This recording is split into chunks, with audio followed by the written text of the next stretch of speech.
Hi partner. Dissolution of partnership firm வரும்போது முதல்ல அசட்டை ரியலைஸ் பண்ணணும்னா ஒன்று வெளியில் விற்றுட்டு பணத்தை வாங்கலாம், that is realised. Cash account debit to realisation account, அவ்வளோதான்.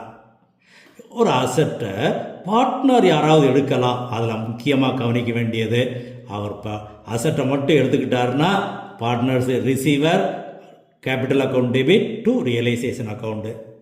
அதே இது தேர்ட் பார்ட்டி லோன், ஒரு லோனை அவர் அக்செப்ட் பண்ணிக்கிறாரு, நான் பே பண்ணிக்கிறேன்னு, அப்போ பிரச்சனை இல்லை. Realisation account debit, partners capital account credit. அதே நேரத்தில் ஒரு அசட்டை ஒரு வேல்யூ போட்டு எடுக்கிறாரு, அவருடைய லோனையும் அக்செப்ட் பண்ணிக்கிறாரு. அப்போ அந்த இடத்துல பார்ட்டு பேமெண்டா இல்லை செட்டில் ஹிஸ் அக்கௌண்ட்டா அப்படிங்கிறத கவனிக்க வேண்டியது. ரெண்டுக்கும் தனித்தனியாக என்ட்ரி போடணும். ஒரு அசட்டை எடுத்துக்கிட்டு செட்டில் ஹிஸ் லோன் அப்படின்னு சொன்னால் அந்த ரியலைசேஷன் அக்கௌண்ட் கிரெடிட்டில் அந்த லோன் அக்கௌண்ட் அளவுக்கு எழுதிட வேண்டியது, ஏன்னா அது டிரான்ஸ்ஃபர் பண்ணாமல் இருக்கிறது. அதே இது ஒரு அசட்டை எடுத்துக்கிட்டு செட்டில் ஹிஸ் ஸ்பௌஸ் லோன்னா, இந்த அசட்டும் ஸ்பௌஸ் லோனும் ஏற்கனவே ரியலைசேஷனில் எழுதியாச்சு, அப்போ அதுக்கு no entry. Part payment against loan சொன்னால் அந்த இடத்துல எக்ஸ்ட்ரா கேஷ் அவருக்கு கொடுக்க வேண்டியிருக்கா, அவற்றிருந்து வாங்க வேண்டியிருக்கான்னு பார்த்து என்ட்ரி போட வேண்டியது.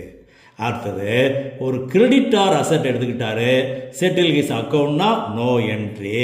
அந்த இடத்துல கிரெடிட்டார்லேருந்து ஃபேமுக்கு பணம் வருதா இல்லை ஃபேம்லேருந்து கிரெடிட்டார் கொடுக்க வேண்டியிருக்கான்னு பார்த்து அதுக்கு தகுந்தாப்பில் என்ட்ரியை போட்டுற வேண்டியது.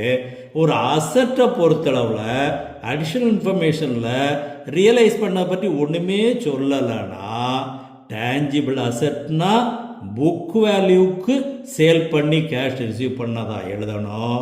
இன்டான்ஜிபிள் அசட்டை பற்றி இன்ஃபர்மேஷன் இல்லைன்னா தட் இஸ் நோ வேல்யூ, என்ட்ரியை போட வேண்டியதில்லை. அதே போல் balance already written off, now received, அப்போ கேஷ் ரிசீவ்டாக காட்ட வேண்டியது. Cash account debit to realisation account.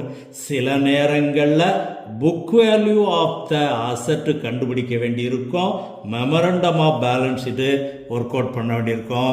இது ஒரு கோல்டன் டிப்பில் கொடுத்துருக்குறோம், கவனமாக பார்த்துக்கோ. I like your partner.